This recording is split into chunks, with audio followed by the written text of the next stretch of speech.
All right, let's move on. We want to learn now about the new way to work with analytics. I'm excited to hear that. That should be an interesting topic. And to take us through that, Bob Picciano from IBM Analytics, the Senior Vice President, is here to talk with us. Please give a warm round of applause to Bob. Bob, come out on stage. Thanks, good to have you. Thank you very much. Thank you. Great. Well, good afternoon, everybody. Thank you for taking the time to come and talk about really establishing a new way to work and why that's so important right now and why it's going to affect, really transform every industry and every role. So I want to cover those topics and really talk about new styles of analytics and new ways of working and what we're doing really to transform effectiveness based on insights that we derive from information and really driving more effectiveness in that manner. So we've talked a lot about three transformational forces that are simultaneously affecting every industry and really every role. And those forces are around data and cloud and engagement. I'm very careful to say data and cloud and engagement, not data or cloud or engagement, because these things are really happening in a simultaneous manner. And when you think about it, engagement is all around increasing that intimacy between a brand or a service provider and really being able to change the expectations of serving that individual. We all know how we feel about being served as individuals and what we expect from those service providers that want to deliver solutions to us. Now, a big way to affect that change is actually to utilize cloud capabilities to do that. And cloud capabilities are transformational on a couple of dimensions. One of them is because they enable more rich mobile experiences. They enable a continuous delivery of those innovations for those enriched systems of engagement. But another important characteristic of the cloud is it also supplies a very important fabric to be able to utilize and leverage more sources of information to enrich those systems of engagement, to drive new insights across more domains.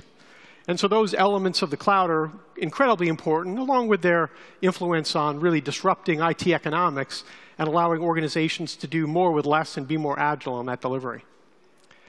And data is really the underpinning of this. These transformational forces are really fueled by more data sources, important vectors of information.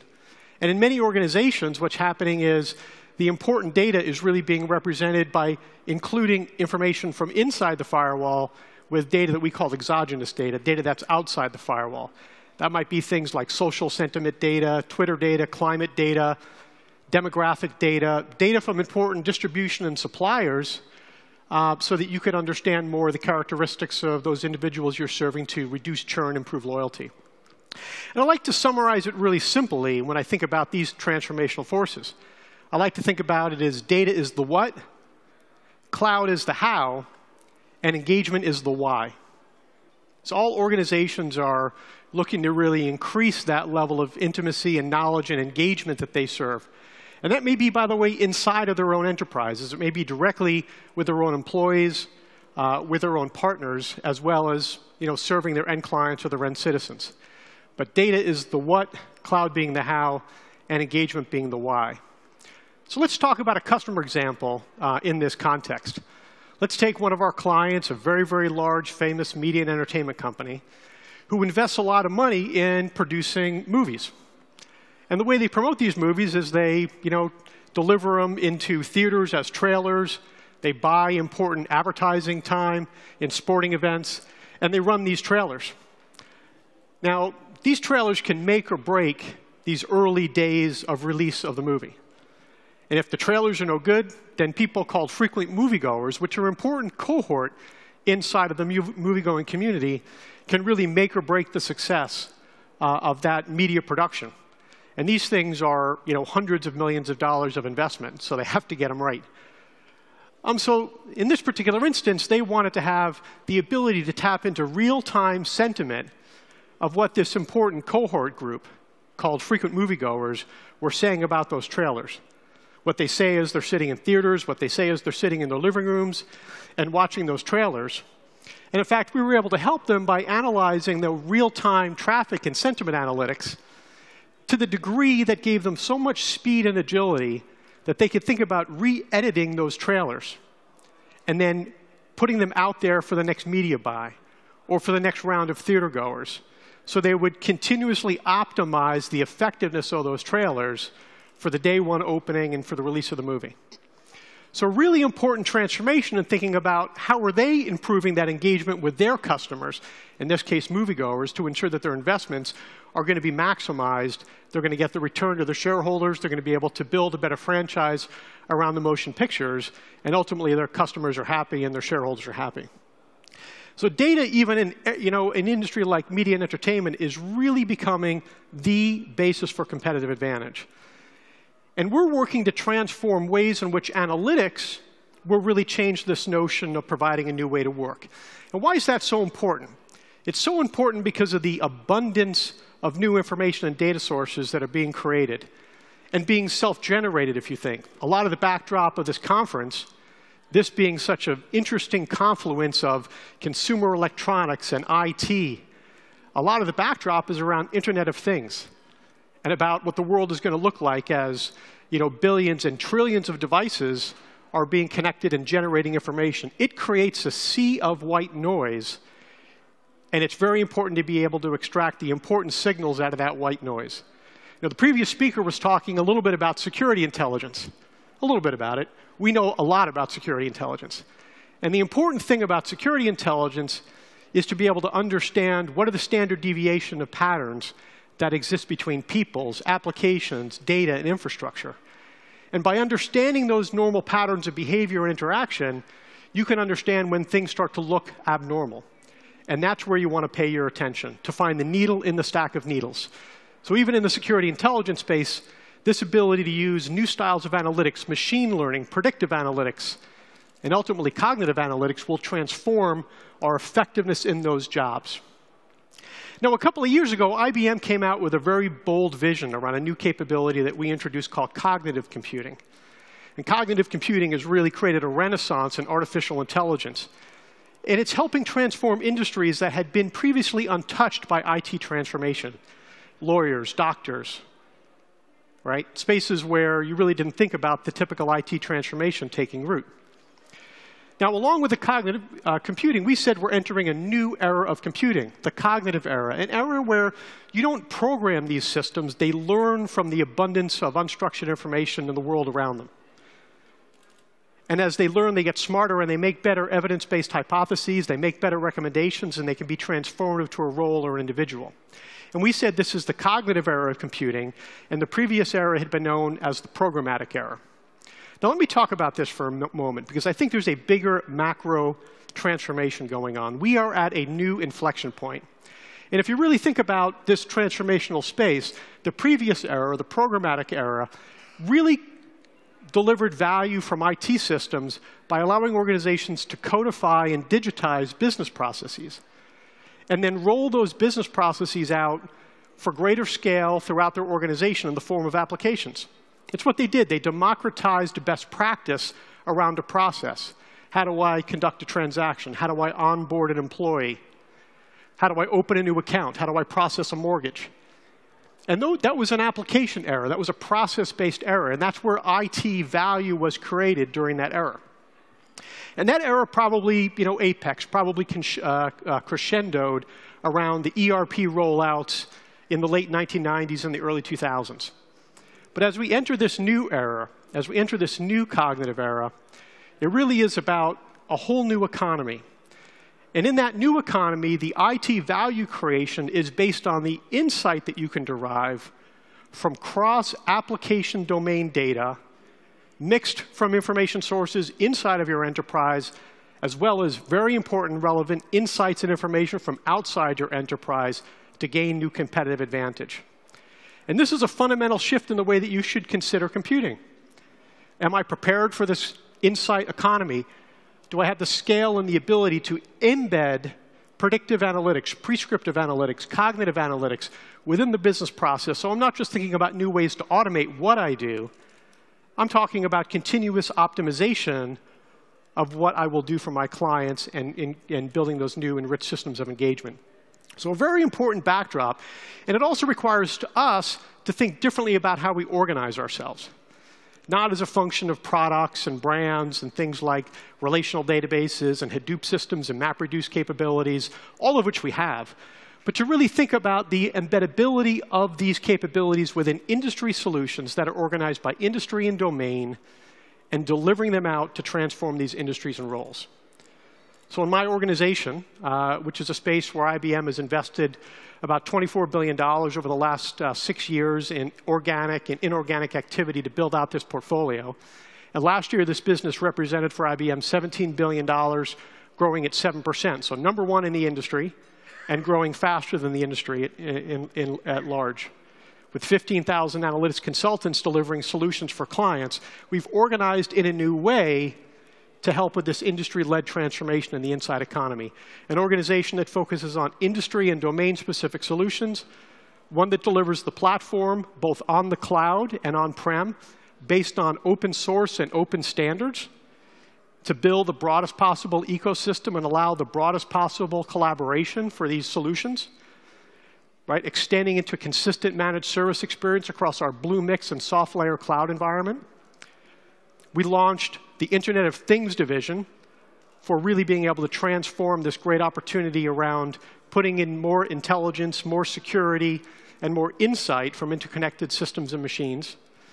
And then also with relationships like what we did with Twitter, introduce new insights as a service business so you could think about getting derivative products of insights and information as opposed to really trying to wade through the sea of white noise yourselves to get those insights. And very important to these partnerships, created a very strong competency around business development to forge new relationships like we have done in the cognitive space and Watson Analytics around our capabilities in the marketplace to actually fuel a whole new space of applications for this inside economy. So let's talk a little bit about how you would see us in the marketplace. Again, you know, those capabilities and technologies are all there. We have the broadest capabilities in the marketplace. But it's important to know that the engagement needs to change in order for us to realize the value. Right? We're focused on accelerating client outcomes with these industry and domain solutions and really focusing in on new role transformation in spaces like healthcare, legal, call centers, transforming the way people think about building products that have data centricity and how they can get the scale out of analyzing all the data that they generate so that they can differentiate their service to the consumer or the citizen. But another important thing has to happen. People need to be more empowered even though the tidal wave of data is still going to continue to come at them. The veracity of that data, the uncertainty, the velocity of the data, the variety of the structured and the unstructured data. All of those elements are going to continue to put stress into the professional roles in the organization. Now, today, many professional roles build charts. They try to analyze things through spreadsheets. And they need more agility and more contemporary capabilities in those tools. Right? They need to be able to really do data integration, data quality. They need to understand actually how to apply statistical modeling and predictive analytics. But certainly, they won't all be trained to be statistical modelers and data scientists. We need to put that capability into their tools and offerings. And that's exactly what we've done with Watson Analytics, using natural language processing, machine learning about data, understanding the patterns of information within those systems to be able to actually have the data describe to you what problems it can solve in your domain. You interact with it in natural language, and it identifies key predictive indicators that help you understand how to optimize your business. And it's about a problem-solving platform, not about a visualization platform.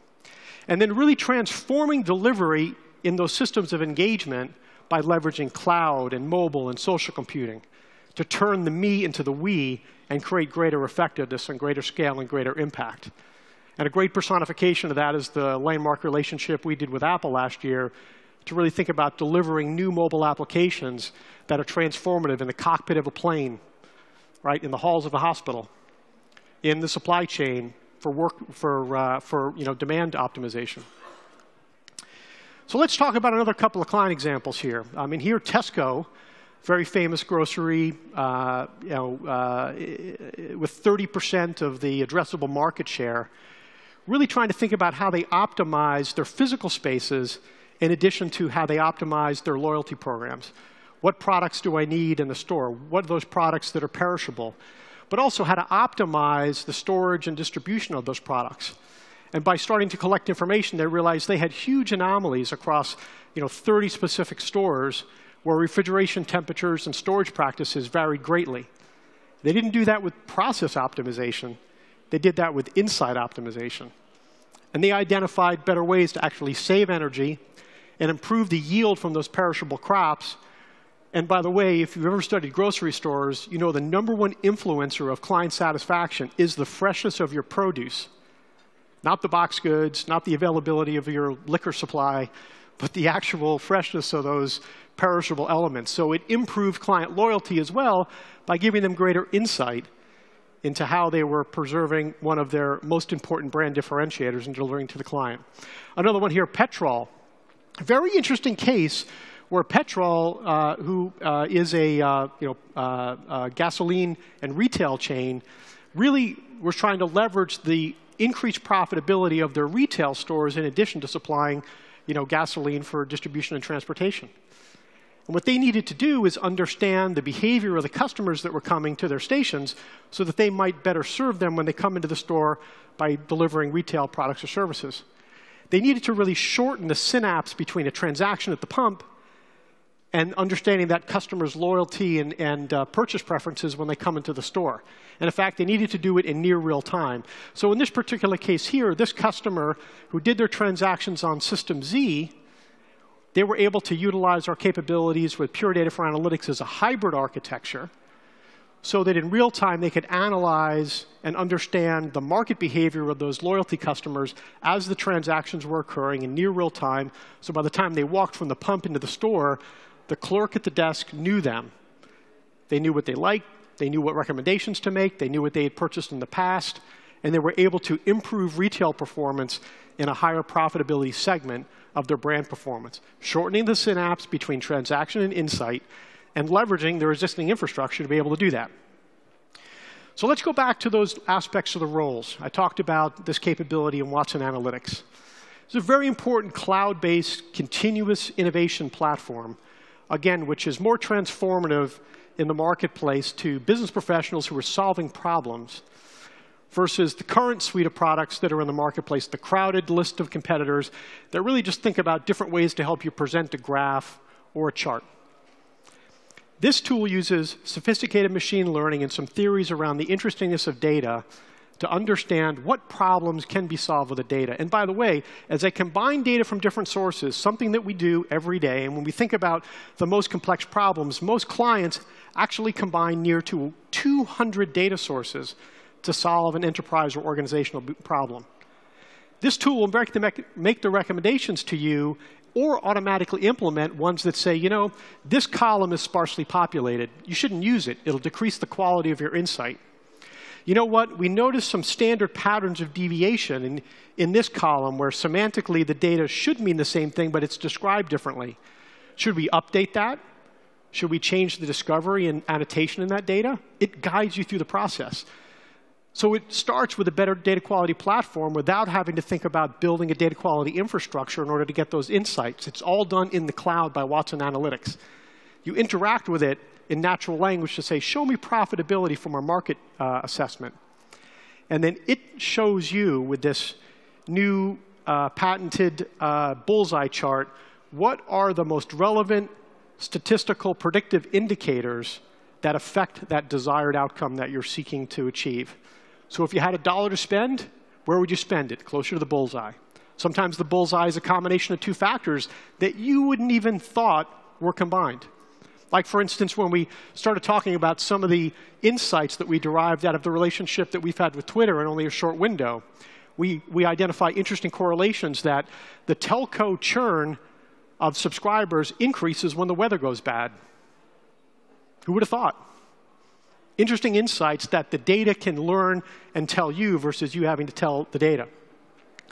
Another important innovation is a space around collaboration, how we work and how we affect change in the organization. Look, we all spend a lot of time checking mail, checking social, checking messages.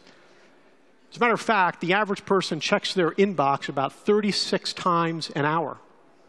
And we spend a cumulative time of about 4 hours a day looking at our messages and trying to understand what do I need to be responsive to, but also maybe what is owed to me. I ask somebody to get this done. Do they get it done for me? This new capability uses analytics, predictive analytics, tech analytics, organizational analytics to understand those patterns of interaction and actually prioritizes individuals that you may want to pay attention to because they owe you work or you owe them work. It identifies patterns of people who should be important to you who might not be at the top of your color-coded list.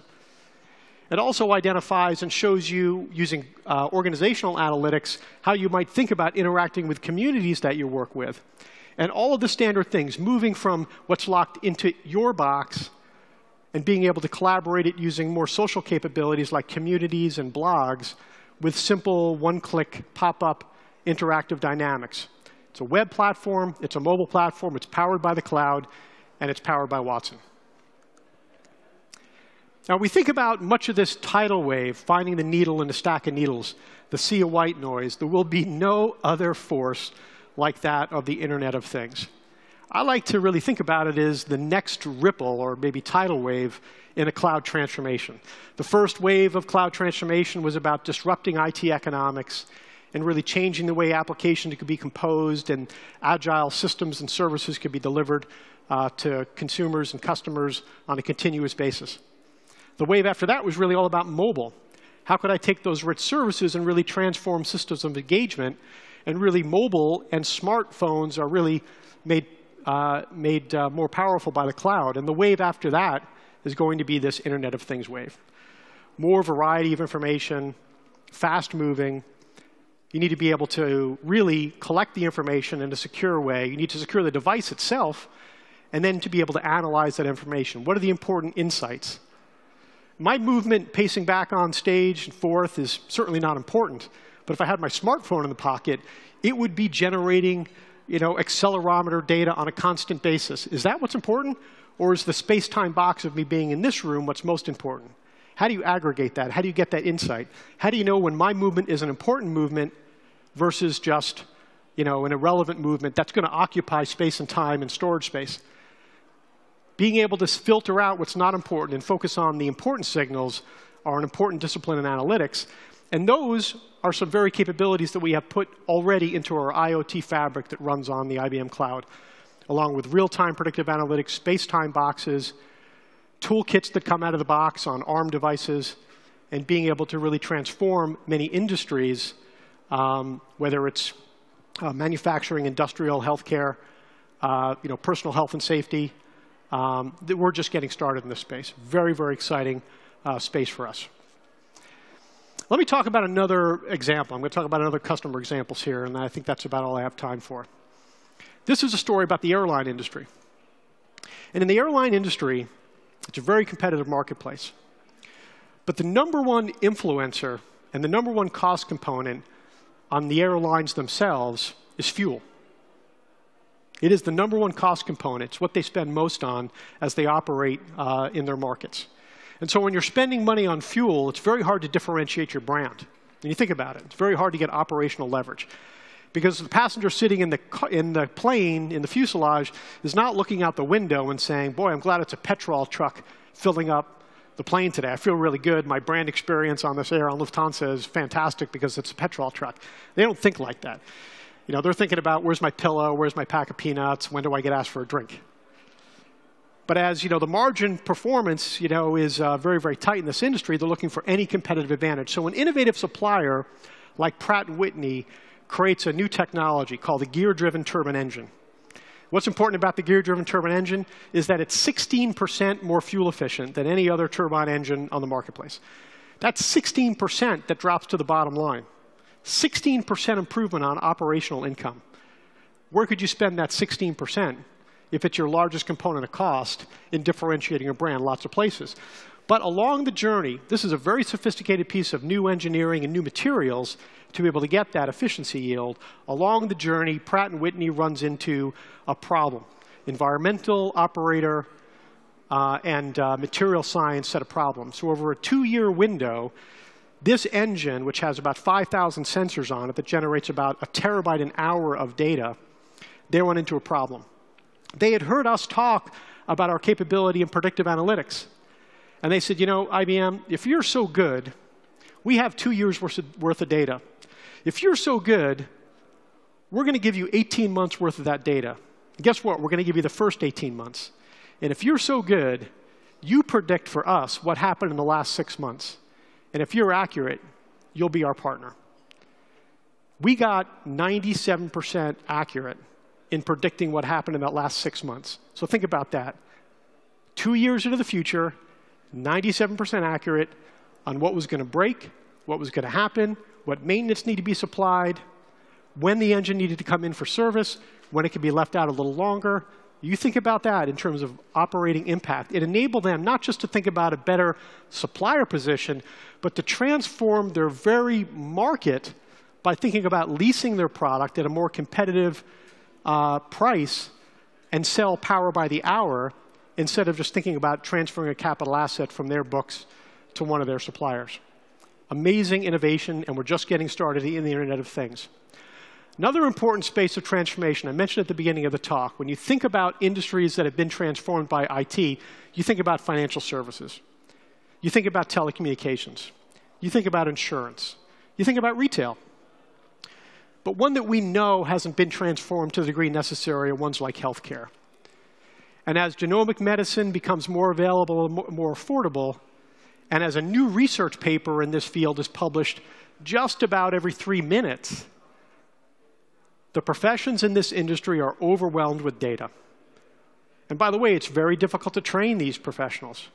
And once they're trained and released into the market, they spend on average only 40 hours a year understanding the latest research in their professional field and how to apply it to their patients. They see an average patient for 6 minutes.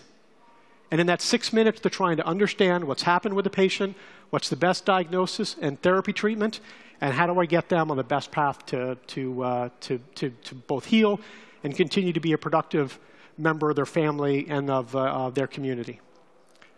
This was a space ready for transformation. And using Watson's capabilities, its incredible ability to ingest all the unstructured data, not just some, all of the unstructured data, but to understand it in the context of that very specific vocabulary of medicine, right down to the field of oncology, or the field of surgery and therapy, or the chemical compounds for pharmacology and treatment.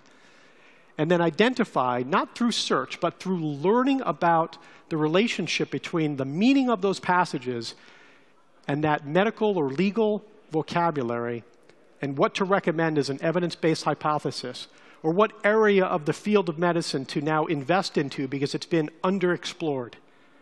This is truly transformational, truly transformational.